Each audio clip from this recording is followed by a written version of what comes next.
Then today, we get texts received they were from Ana to a friend.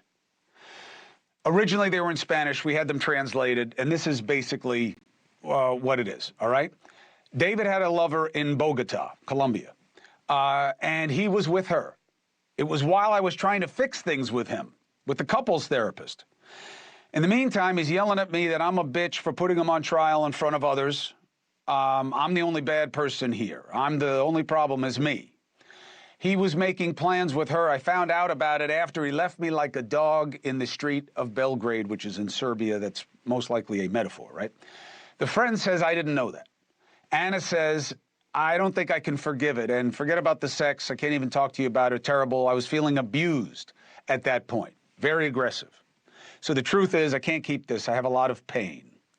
What does this mean in terms of what was going on in her life? And does it have any relevance to her disappearance? Joining us again tonight is the attorney for Ana's husband, David, Ken Padowitz. Counsel, thank you for rejoining. Thank you for having me on, Chris. So how does this message from Ana square with your understanding that there was no bad blood between these two individuals?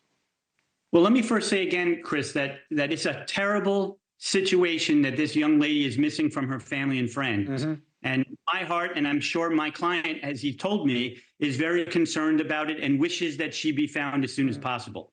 Having said that, I know that there were reasons based upon what my client and I have discussed for this couple's marriage to end after 13 years.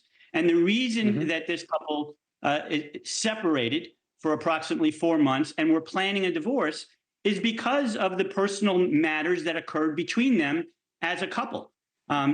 You just showed a text that had been provided to you from one of her friends. And I'm confident, based on the conversations that I've had with my client, that David informed me that there were problems for both of them within the marriage, which is one of the reasons why their marriage was ending. So to me, I totally get it. You don't end a marriage, counsel. Let me just cut to the chase here. Clearly, you don't get divorced unless there are reasons to get divorced. I totally understand that. That comes as a surprise to nobody, let alone married people. The point is, two things cannot be true at the same time. They had no bad blood. They were getting divorced. Life goes on. People grow apart. And I felt I was being abused. He left me like a dog. He had this other woman. He called me a bitch. That's different. There is bad blood. There could be animosity. And you mix that with the fact that he's not even going to Spain to look for her, and the idea that, well, he doesn't speak Spanish. There are a lot of people in Spain that speak English.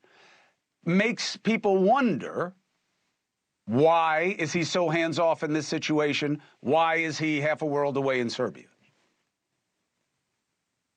And those are good questions, Chris, no doubt. Listen, nobody gets divorced, as you just indicated, for no reason at all. So there are obvious reasons that this couple separated and were planning a divorce. But to describe it as a bad divorce when the couple had not even hired attorneys yet, they had not even begun filing motions or setting hearings for a divorce. It's kind of difficult to say that it was bad blood between them. Now, are there issues between couples that end up terminating their relationship? And maybe this text is one of those issues? Absolutely. And I'm not going to sit here and tell you that isn't something that should be examined and looked at.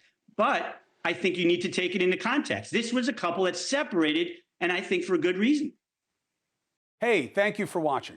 Please go to newsnationnow.com, newsnationnow.com, and you can find NewsNation on your television provider. And don't forget to click the red subscribe button down below.